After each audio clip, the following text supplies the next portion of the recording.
Hello बच्चों, let's see the question. The question says state true और false. Rajya Sabha is considered to be the permanent house in India. तब statement given है कि Rajya Sabha consider किया जाता है परमानेंट हाउस इन इंडिया। अब हमने ये बताना है कि ये जो हमारी गिवन स्टेटमेंट है ये ट्रू है या फॉल्स है। Firstly I will tell you की कॉन्सेप्ट, और एक ही कॉन्सेप्ट जो है ये आपकी हेल्प करेगा इस क्वेश्चन को सोल्व करने में। कॉन्सेप्ट में हम किसी और बात करेंगे यहाँ पे हम पार्लियामेंट के बारे में। देखो, पार्लियामेंट का मतलब है न्यू लॉज फॉर्म होते हैं। जैसे कि आजकल आप देखोगे, आजकल एक नया चर्चा चल रही है कि यूसीसी आएगा, यूनिफॉर्म सिविल कोड। अब गवर्नमेंट ने देखो ये लॉ लेकर अगर आना है तो गवर्नमेंट ने करना पड़ेगा, इसको पार्लियामेंट में लाया जाएगा, ये न्यू लॉ फॉर्म होगा। अब कोई लॉ जो है गवर्नमेंट ने मॉडिफाई करना है। अब मान लो पहले क्या था, अगर मान लो एक्सीडेंटल केस में अगर मान लो सजा होती है 4 साल की, अब गवर्नमेंट देते हैं एक्सीडेंटल केस में क्या हो, सजा क्या हो, 7 साल की हो। तो गवर्नमेंट करेगी इस लोगों को उसको मॉडिफाई करते हुए वो पार्लियामेंट के थ्रू मॉडिफाई होगा। देखो उसमें कहता है पार्लियामेंट में, और जो ओपोजिशन पार्टी है वो क्या करती हैं, वो इश्यूज रखते हैं किसके, पब्लिक के, कि पब्लिक को जो है इस चीज में प्रॉब्लम आ रही है। ये होता रहा पार्लियामेंट का काम। अब देखो उनको होता है पार्लियामेंट हमारे पास होते हैं 2 हाउसेस होते हैं।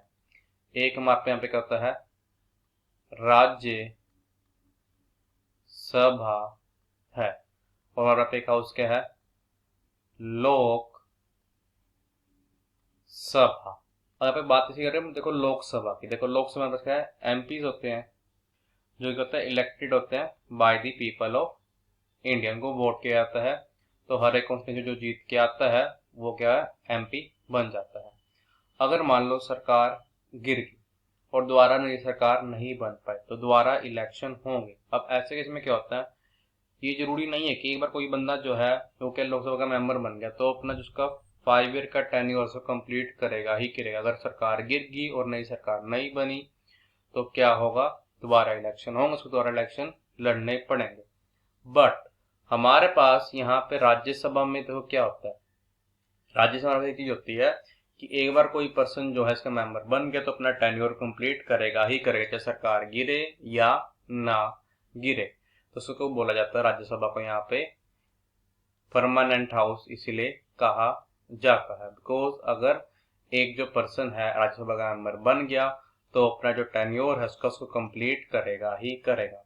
तो देखो यहाँ से हम ये कह सकते हैं कि जो राज्यसभा है, राज्य सभा is considered to be the, ये हमारा परमानेंट हाउस है in India. Rajya Sabha is considered to be the permanent house in India, because जो उसका एक बार मेंबर बन गया अपना टेन्योर तो कंप्लीट करेगा ही करेगा, चाहे सरकार गिरे या ना गिरे। तो देखो हमारा पे क्या आ जाएगा कि जो हमारे गिवन स्टेटमेंट क्या है, ट्रू है, वो हमारी करेक्ट है। दी गिवन जो आपके पास क्या स्टेटमेंट है, the given statement is true. अब ये तुमको बताना था कि हमारे गिवन इज वो हमारे क्या है, ट्रू है। ये तुमको बताना था कि हमारे गिवन स्टेटमेंट ट्रू है या फॉल्स है। So the final answer is the given statement is true. I hope you understood it well. All the best. Thank you.